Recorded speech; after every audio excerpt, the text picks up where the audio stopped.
Hey guys, so you just saw the video of me replacing the high pressure pump on a early build 6 liter. This is the smaller aluminum body high pressure pump. If you listen close, and I think in the video I tried to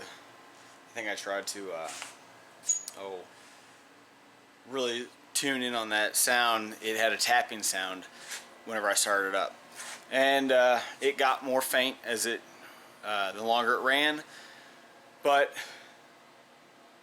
it caused some issues. Cylinder number 5 was actually started to misfire, was not contributing after I took it for a drive. It was a dead miss, but it wasn't, didn't sound like there's any engine damage or anything, but there was. So what happens is something got in the cylinder and actually beat up the piston, hit the valves, and I've seen this kind of stuff happen. I've never had it really happen since now. The weird thing is you can see exactly what it was.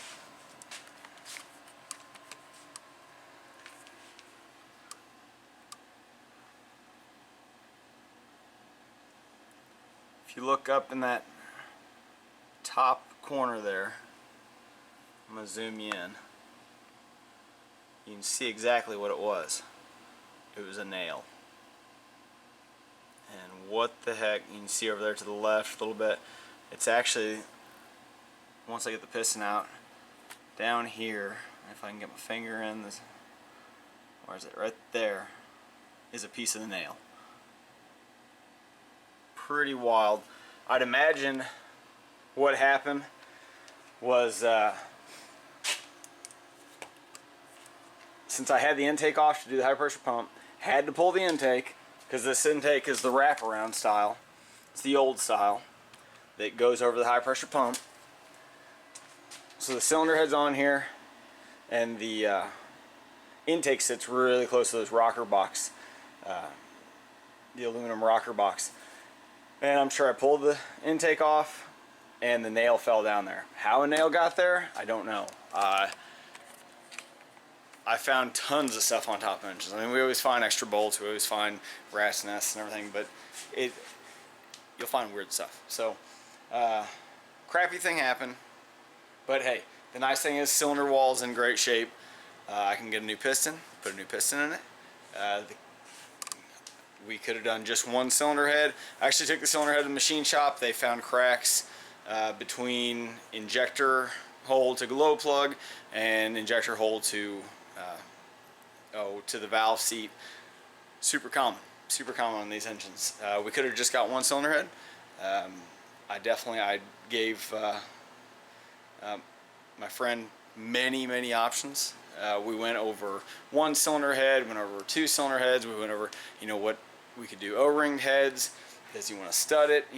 We broke down, just figured out what he wanted to do. He ended up wanting to do O-ringed cylinder heads and studs. Just that way, I mean, we're in there, we put a new oil cooler in it, we put a new high pressure pump, take care of the cylinder heads. He doesn't even run a programmer on it. This truck is completely stock. It's an 03. It's in great shape. It's just the O-ring heads are gonna be overkill. The studs are good. Well, the O-ring heads really aren't overkill anymore. I've seen stock trucks blow head gaskets with studs. So normally when it happens is when the turbo overboosts and we spike on cylinder pressure. That's when it happens. So really it's just a little added protection. Shouldn't ever have any issues with the head gaskets after this. So right now I'm gonna pull the engine, drop the oil pan, pull the piston out, put the new piston on the rod. We'll check the rod just to make sure it's good, but I do have piston protrusion past the deck of the block, so we shouldn't have any issues there. And we'll go ahead and put the new piston in and put the engine back in, put cylinder heads on. Stick with me.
Okay guys, you just saw me pull the piston out, and here it is. You can see that piece there. It's still stuck in the... beat up good. So, anyway, I'll get the new piston rings on, swap it over to the rod. I don't see anything wrong with that rod.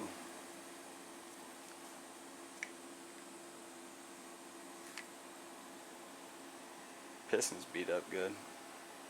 That's what happens.